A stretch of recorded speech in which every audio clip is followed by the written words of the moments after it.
there, it's Mitchell, your favorite millennial, and today I want to talk about the abomination that is the Canon 6D Mark II. Now, before I jump into that, I want to know what your thoughts are. So put them in the comment section down below. If you agree with me, if you disagree with me, if you have other points that you think I missed, let me know. Now, the reason why I think that the 6D Mark II is a complete abomination in the Canon lineup is really pretty simple. Now, we're midway through 2017 and the modern visual creative is now a mixed media individual. I very rarely meet people who are solely photographers or solely video creators. Maybe more solely video creators than photographers, but most photographers nowadays do both.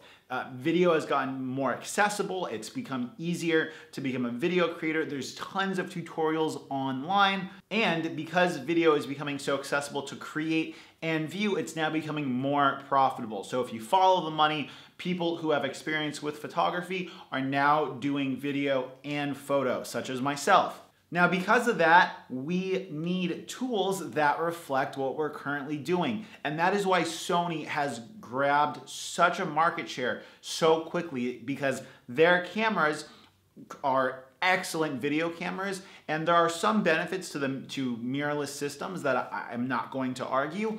But more importantly than that is that Sony understands that for the modern visual creative, we need tools that can take great still images as well as create great video.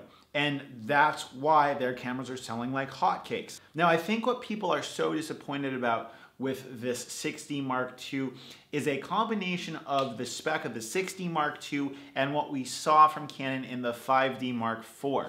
And truly what we're seeing is a more accurate representation on Canon's philosophy for creating these imaging tools moving forward. Now, Canon introduced full frame video to the masses with the 5D Mark II.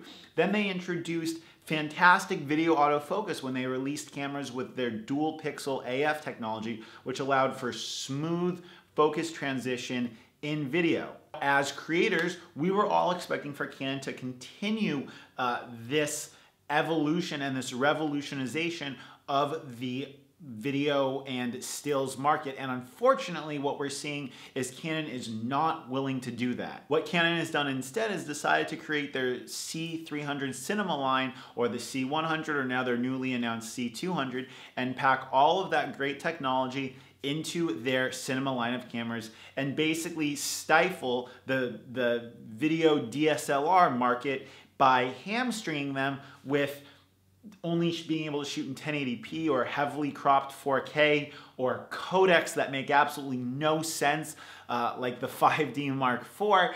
And people were hoping for devices that were going to continue this trend of being revolutionary in regards to their versatility for both video and for stills. And with the 6D Mark II, we don't see that. We see a UHS-1 card slot.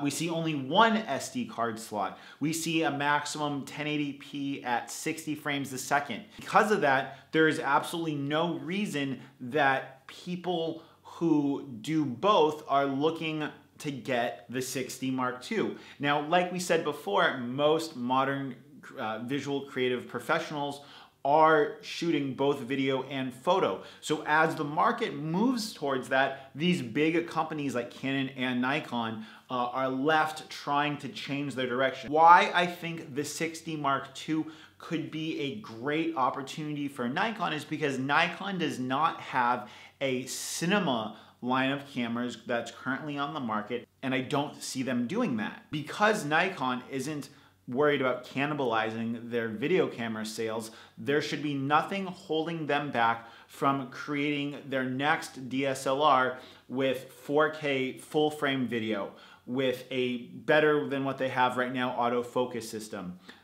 dual card slots. These are all things that Nikon can introduce into a full frame DSLR without worrying about cannibalizing another line of cameras in a different section of the company. I doubt that the next Nikon D800 series of cameras is going to have 4K video, but it would be fantastic to see the next D750 or whatever is going to come and replace it with better video quality. I'm even willing to pay more money for a more versatile camera from Nikon if it shoots 4K video or 1080p at 120 frames a second. And truly, I think that the D750 successor is the perfect candidate for being the next great video camera from Nikon. As it is, the D750 was the first Nikon to offer full manual control during video, and I really see Nikon having a lot of opportunity here to introduce a product to the market that is quite versatile, that does shoot great video, and does shoot it in a great codec without cannibalizing the sales of anything else. I think this would actually keep a lot of current Nikon shooters who are looking to switch to Sony from doing so. It is the next day. My microphone died halfway through recording. Always keep extra 9-volt batteries on hand if you're using a Rode VideoMic Pro. But to sum things up, this isn't about what I think. I want to know what you guys think. Would a 4K capable full frame camera from Nikon keep you with Nikon if you are a mixed medium artist, or are you already having your stuff listed for sale on eBay and looking to jump to Sony? Let me know in the comment section down below.